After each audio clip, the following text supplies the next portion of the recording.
again, I mentioned earlier, Imam Tahawi clearly states that this is one of the impenetrable aspects of our theology. And all the Abrahamic religions grapple with this issue.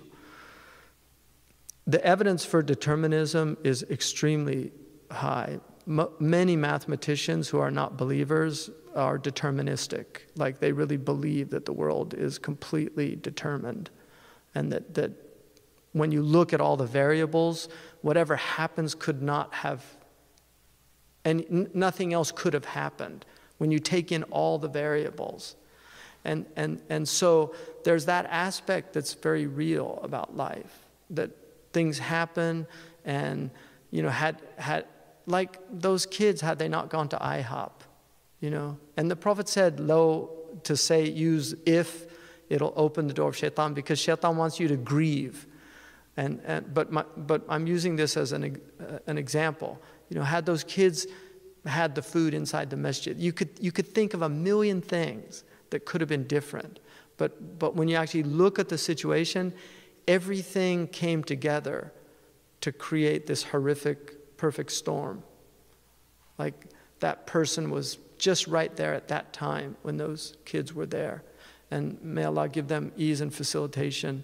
Nabra and her family, may Allah give her paradise. She was at the masjid, you know, mashallah, and doing night prayers. But this is one of the things that makes it very difficult for people to understand. Now, that man who did that, we believe he was a moral agent. Right? He was a moral agent.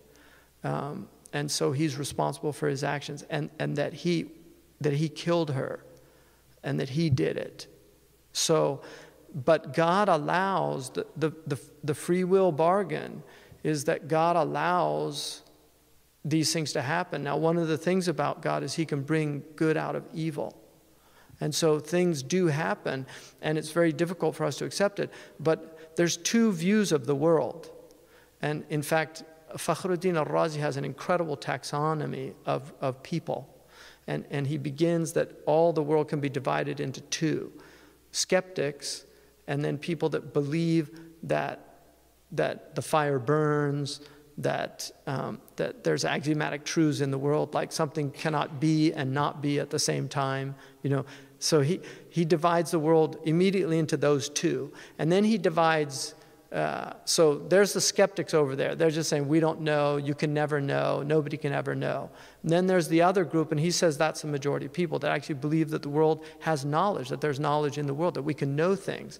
And from those people, there are people that believe in deductive truths, that you can, not just empirical, inductive truths, like empirical, like fire burns, but also that you can actually realize things from universals, and you can argue from universals. And then he says, and that group is the majority. And then he says, from those, you're further divided into people that believe the world was created, and then the people believe the world was always here. And he says the majority think it was created. And then he says, from those, that's further divided into two. Those who think that the world was created, that it created itself. Remember, this is like, we're looking at, he died in 1206, I think. So we're looking at a 13th century scholar that nothing's changed. So we have the same people on the planet. This idea that atheists, they're new, or new atheism. The new atheists are actually far less sophisticated than the old atheists, which is a general sign of the overall deterioration of everything on this planet. You know, so the atheists of the past were actually much more rigorous in their arguing and their reasoning, and they were more, anyway. So then he says, for those who believe the world was created, they're further divided into two. Those who believe that there are only sages, and there's no messengers, and he calls those like the Eastern religions, like Buddhism and Hinduism. And then he says, and then the Abrahamic religions that believe there's messengers. And he includes in them the Jews, the Christians, the Muslims, and the Zoroastrians. Even though they're not technically Abrahamic, they were considered people of the book. that we treat them like people of the book. So that's his taxonomy. And so we believe that we will be judged according to our actions. لَهَا مَا كَسَبَتْ وَعَلَيْهَا مَا اكْتَسَبَتْ. The soul has what it earns, and against it are its sins. And we believe, inshallah, Allah will show us mercy, because we want mercy. But we do believe that we accrue our actions and that we earn them. It's called kasb, according to the majority of theologians. Some of the theologians, they're more heterodoxic views, actually believed that God, they look at God as more deistic, that God kind of, the Mu'tazilite believed that he created us and gave us power that enabled us to do our own, so we actually created our own actions. The other opinion, which is the Ash'ari and the Salafi position, and they differ on it also. They're closer than the Mu'tazilite, which is that God, the Ash'aris believe that when it says وَمَا تَشَاءُونَ إِلَّا أَن يَشَاءَ اللَّهُ, you don't will except Allah wills, that this is what the coming together of the two wills, that nothing can happen that Allah doesn't allow it to happen. And he actually creates it even though you earn it. And this is the dominant Ash'ari position. The position of the Athari school, which Ibn Taymiyyah and others followed, is that you're doing the action, but Allah is the one that has enabled you. But it's actually your action. So the result is the same. And that's why these are really, the differences to me they're problematic, because the view of the two is the same, that you earn your actions. It's whether or not it's a direct, immediate creation. It's a new creation. And that's where the Ash'aris differ from the Athari.